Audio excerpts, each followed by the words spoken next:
ibang balita, isang mambabatas ang nananawagan na baguhin na ang anti-hazing law kasunod ng panibagong biktima ng umano'y hazing dahil kulang daw ang pangil nito.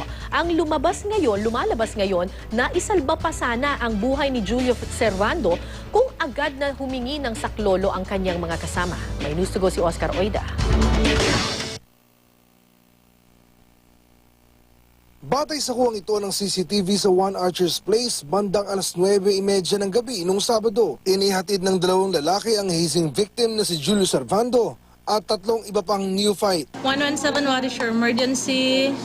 Pero kwento ng operator ng Emergency 117, alas 10:16 ng gabi, nang makatanggap sila ng tawag na humingi ng saklolo mula sa isang caller na nasa kondong yun. Sa boses niya medyo gumagaral-gal, pero hindi naman siya masyadong nararatel talaga. Medyo relax pa naman. So, naibigay naman niya lahat yung buong detalye. Sinabi raw agad ng caller na kailangan nila ng ambulansya. 117 of your emergency. Hello? Hello, yes. Apo. Yes, hello. Yes, sir. We need an ambulance right now. 2907, 29th floor. Oo, anong condominium yan? Archers. Archers condominium. Ano pong meron dyan, sir?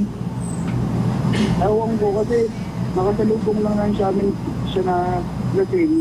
So pinalungan na lang namin siya kasi kaibigan namin siya. Ngayon hindi siya gumagalaw kahit anong gawin namin, nakilata lang siya dyan. Ano po yung pasyente, babae, lalaki? Male.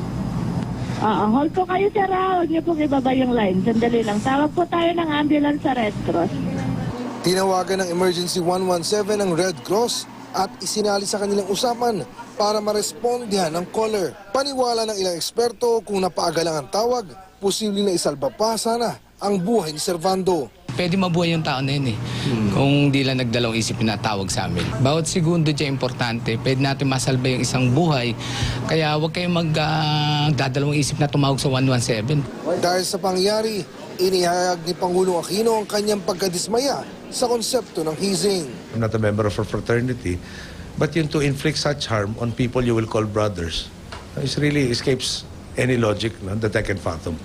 At para raw matigil ang hazing, isinusulong muli sa Kamara na ganap ng ipagbawal ang hazing. Ayon kay Valenzuela Representative Sherwin Gatchalian, napapanahon na raw para ibasura ang Republic Act 8049 o ang anti-hazing law at palitan na. Anya, hindi naman talaga kasi pinagbabawal ng kasalukuyang batas ang hazing, kundi nire-regulate lang ito.